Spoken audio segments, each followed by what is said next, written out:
Our scripture lesson this morning is Luke chapter 24, verses 1 through 12. Would you pray with me, please, before we read the Bible together?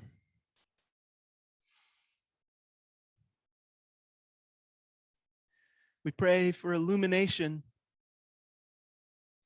Open your word to our hearts and our hearts to your word. Amen.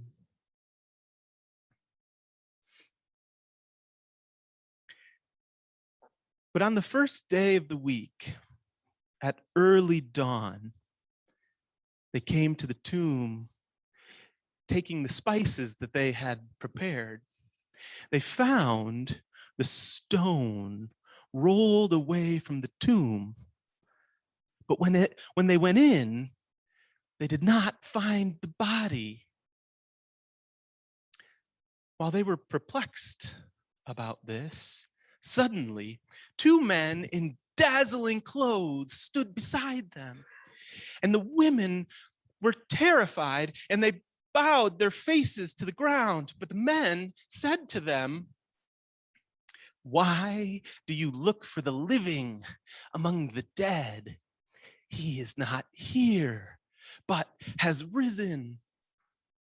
Remember how he told you while you were in Galilee with him that the Son of Man must be handed over to sinners and be crucified, and on the third day rise again."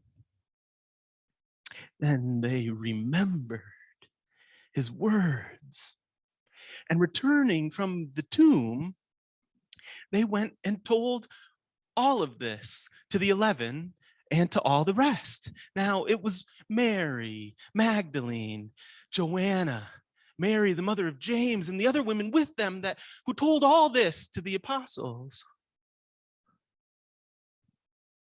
But these words seemed to them an idle tale. They did not believe them. But Peter got up and ran to the tomb. Stooping and looking in, he saw the linen cloths by themselves. And then he went home, amazed at what had happened. My friends, this is the word of the Lord. Thanks be to God. I just want to inhabit this story. If you were with us on Friday night, we're at the foot of the cross, and the women are there with Jesus. They've been following Jesus since Galilee. Actually, Luke chapter 8 tells us that some of these very women, like Joanna, were probably fundraising for the Jesus campaign, right? They're providing for the Jesus movement. They're leaders and key people in the Jesus way, and they're at the foot of the cross, and they watch in horror and in agony their hero, their king, die at the hands of Rome and a bunch of corrupt leaders. Hopes dashed against the rocks. All is lost. Things fall apart. We plunge into darkness. Joseph of Arimathea goes and begs Pilate, "Can I have the body?" And he puts the body of Jesus into a new carved tomb. And the women are there watching him. They know right where that tomb is, but it's getting to be late on Friday, and soon the Sabbath will be here, and the day of preparation is over, and so then there's Sabbath, and there's that long and silent Saturday. But then early in the morning, on Sunday, the women regather and do the next logical thing, which is, "Oh, he was buried with such haste. Let's go and care for him. Let's bring spices. The right herbs will redress the body. Let's go." And what they encounter, an open tomb. How did that happen? An empty tomb. Where's the body? And then two men in dazzling clothes, and they're terrified, and they fall to their faces on the ground because because sometimes the holiness of God is just so radiant, we don't know what to do, and it is a little bit terrifying, and you fall to your face on the ground. But the angels ask this amazing question. What do they say? Why do you look for the living among the dead? You see, the women, they have this logical thing that they need to do next, and it's a good thing. Often when we suffer, when we experience darkness, okay, there's the next right thing that you have to do. You go and you have a funeral for this loved one that passed away. That's the next right thing. You go and you dress the body, you make sure everything's okay. You honor him in that way. It is the next right, appropriate thing. But in this case, on this day, on Easter, this is actually the wrong question. It's the wrong activity. It's the wrong place. They're not even looking for the right thing. They're looking for the dead in the place of the dead. And the angels ask them, why are you looking for the living in the place of the dead? Well, we're not even looking for the living. Why would we watched him die? Why would we be looking for the living? He's dead, isn't he? I think we all do this in our life in various spiritual and physical ways. I think we, things get hard and things get stressful and anxiety creeps its way in, or you lose a loved one, and the next appropriate, good, healthy, logical thing to do is to tend the corpse. Have you ever done this? Raise your hand if you tend the corpse in your life. I mean, in different ways. You have to go and care for this thing over here because it just makes sense. But we can get stuck in that place of tending the corpses in our life. That's actually not the long-term conversation that we need to be having. It's not the conversation that's happening on Easter, the high point of the year, the event that changes all things, the story that shatters the earth and recreates our entire life. That's not the right conversation to have. Go and tend the corpses in our life. In fact, there's a whole new story, a resurrection story unfolding, and you and I need somehow to let the quiet pace of dawning bloom in our hearts and realize what's really happening here.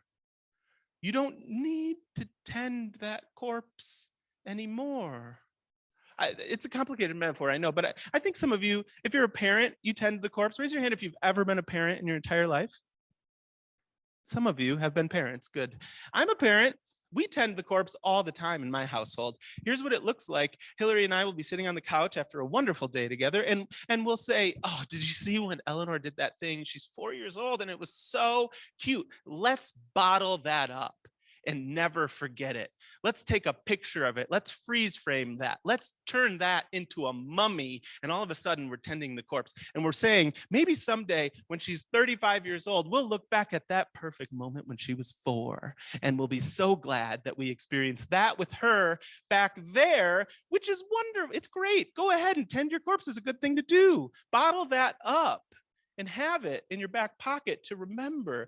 But also, if you're 34 years old and you haven't empowered if your child's 34 years old now, you haven't empowered her to not do that cute thing she was doing when she's 4, like you've really messed up as a parent, right? I mean, like, can you imagine stepping into college and you still have the pacifier in your mouth and you're still, doing that thing with the tooting that you used to laugh at? It's like, the children need to become something more. They need to get bigger. They need to change. They need to be transformed from childhood into adulthood into something new. And so often we just want to keep them, hold them strongly in the name of love and ask that they never actually change and adapt and evolve. But Easter is the Sunday when that whole paradigm is shattered and it's not the same anymore. It can't ever go back to the back. It can't ever be the same. Nothing is ever the same ever again. Could you imagine the first time these women, they see Jesus and oh my word, they've got the spices with them. And he's sitting there like eating fish and he's alive again. And they start trying to like mummify him. Can you imagine like wrapping his body with the spices and the linen cloths? He would say, "What are you doing? I'm not dead anymore. I've changed. I don't need that honor anymore. I'm different now. I've grown. I've risen. I've become larger." And so often what happens if you and I tend the corpses in our life, it's a good thing. It's probably a good thing. You know, the past is nostalgic for a reason, but often we lose the whole magic power of resurrection and the whole ways of God's surprise, the surges of grace through creation when we aren't open to the new things that God is doing. There are new things that God is doing, and it's not the same as before. Nothing will ever be the same, and that's terrifying. So go ahead and fall on your faces in the ground, because what do? They will go to college someday, and then they'll get a job, and who knows what. So these women are looking in the wrong place. Why do you look for the living among the dead? They're not even asking that question. They need to be. But now here's the next thing that the angels say to the women. You really want to start to understand this. Do you remember what he used to talk to you about?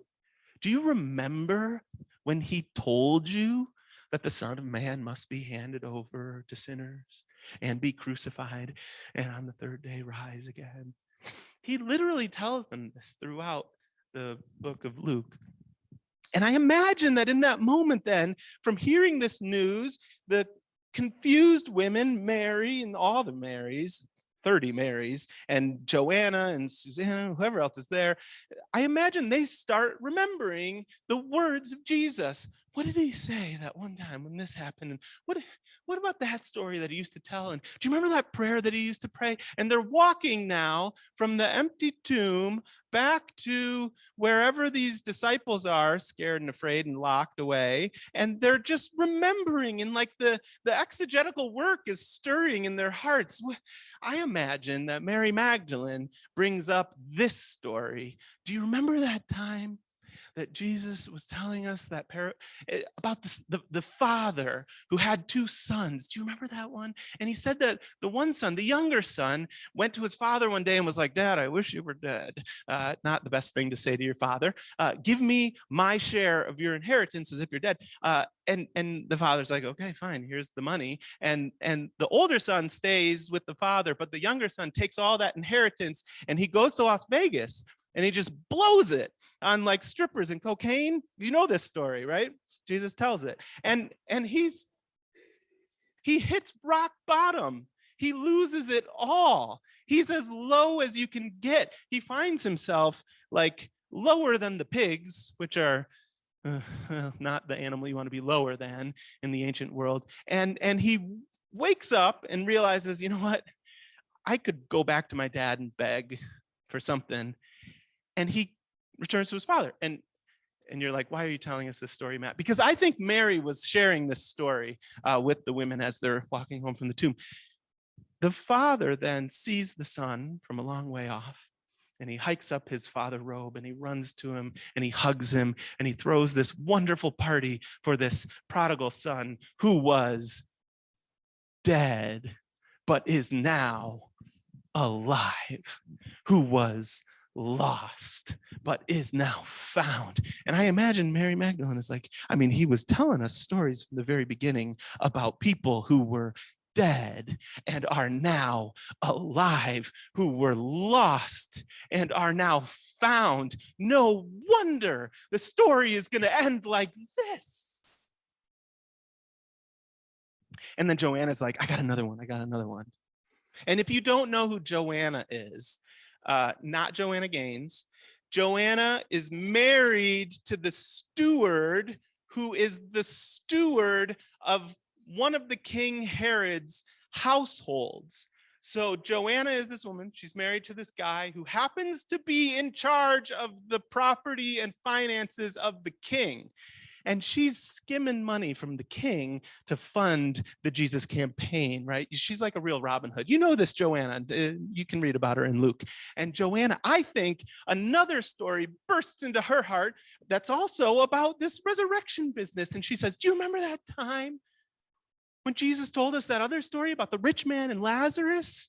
There was this guy who was super rich and he only wore purple clothes because that was the rich person's clothes back in the day. And to make purple cloth, you had to use the snails and clams from this certain spot near Greece in the Mediterranean Sea, and you could get this ink stuff to dye clothing purple. And so only rich people wore purple, and so that's what this guy wore. It would be like if he wore, designer clothes today. This is how rich this guy is. And he liked to sit in his house and eat lots and lots of food. And right outside his house, right outside the gate, there was a guy named Lazarus, and Lazarus was dying and he was starving and he was hungry, and his only friends were the dogs that would come and lick the sores on his arms. And he longs for this rich man to share some of that good food with him, and the rich man never does. And then Lazarus dies, and these angels take Lazarus off to Abraham's lap.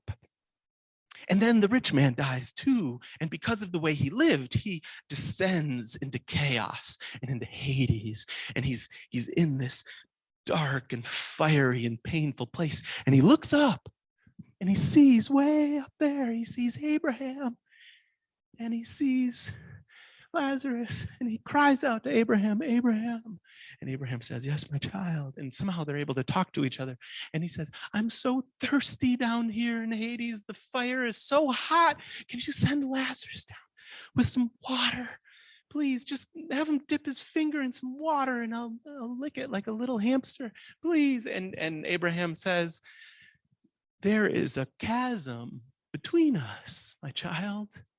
You are where you are because when you were alive, you had everything good, but you didn't share it. Now Lazarus, who had nothing good, now he's in a different place and he's fully blessed. And there's this chasm between us, and Lazarus can't go down there and you can't come up here. And I'm thinking chasm, there's not really a chasm, you guys. They're talking to each other and they can see each other. The chasm is a bit of a facade. Are you with me? Now we're overinterpreting the Jesus parable. Just like the gate outside the rich man's house is a facade. It's a gate, don't get me wrong, but it's a social construct. We invented that gate. The ruling class and the peasant class, it's a social construct. We invent that chasm. That chasm can't be crossed. Oh, it can't be crossed. So then the rich man says to Abraham, can you send Lazarus back? I've got 5 brothers.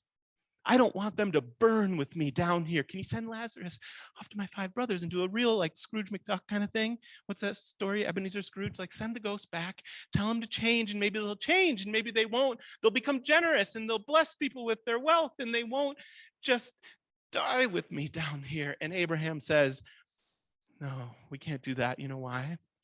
They already have Moses and they already have the prophets. They won't listen if we send Lazarus over to them. And you're like, Matt, why are you telling us this story? I think Joanna is telling the story. Well, it's a long walk from the empty tomb back to where the disciples are. And they're processing and remembering all the different stories Jesus told. And this is one of them. And I think here's the big finish. They won't even listen if someone rises from the dead. The women burst into the room where the disciples are afraid and hiding, and they're spewing this story from their lips. They're sharing all these words. We were there and this happened, and then this happened. And while we were coming home, we thought about, that was all those different stories, the time in Galilee when Jesus said this, and then the other time when he said this story, and they're just, oh my word, it's so amazing. And all this stuff was so wonderful. And they're not going to listen even if you rise from the dead. And the disciples listen to their reaction. But these words seem to them an idle tale, and they did not believe them. But Peter got up, ran to the tomb, stooping and looking in. He saw the linen cloths by themselves and went home amazed at what had happened. Amazed. May we be people who are amazed by this story. It's the greatest story ever told. It's not an idle tale. Inhabit this story and inhabit it with us, won't you please, for the whole season of Easter. It's confusing. It starts in confusion. It's a slow burn, right? It's a joke that takes a long time for you to really figure out. It might take us a lifetime to really internalize, but it is the greatest story ever told. It is the event that changes everything. And for the entire season of Easter, for the next 50 days from now until Pentecost, we'll be looking at this empty tomb resurrection business, and you're all invited to wonder with us and think with us and explore with us who this Jesus is, now raised from the dead. Are you with me? Yeah, I'm with